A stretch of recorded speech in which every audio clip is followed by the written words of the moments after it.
ചിത്രരചനയിലും കവിതാരചനയിലും നാടകരചനയിലും ജന്മനാ സിദ്ധിയുണ്ടായിരുന്ന കൊച്ചുത്രേസ്യ അധികാരികളുടെ ആജ്ഞകളനുസരിച്ചോ സ്വമേധയോ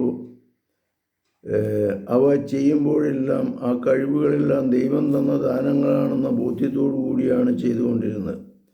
അതിലൊന്നുമല്ല മനുഷ്യൻ്റെ മഹത്വം എന്നും അവൾ ഗ്രഹിച്ചു. നിസ്വാർത്ഥ സ്നേഹമാണ് എല്ലാ നന്മകളുടെയും നിദാനം അവൾ പറയുന്നു. സ്വയം ഒളിക്കുന്നതിനും സൃഷ്ടികളെ സംബന്ധിച്ച് അജ്ഞതയിൽ കഴിഞ്ഞുകൂടുന്നതിനുമല്ലാതെ സൗഭാഗ്യമില്ല.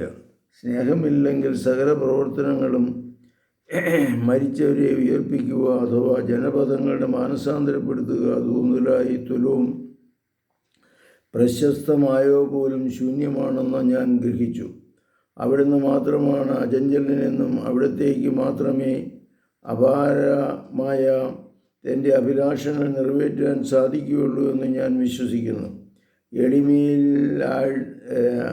ആഴപ്പെട്ട് സഹപ്രവർത്തനത്തിലൂടെ കർത്താവിൻ്റെ വചനമനുസരിച്ച് ജീവിച്ച കൊച്ചുത്രേസ്യ അങ്ങനെ സന്യാസ ജീവിതത്തിൽ ആനന്ദം കണ്ടെത്തി.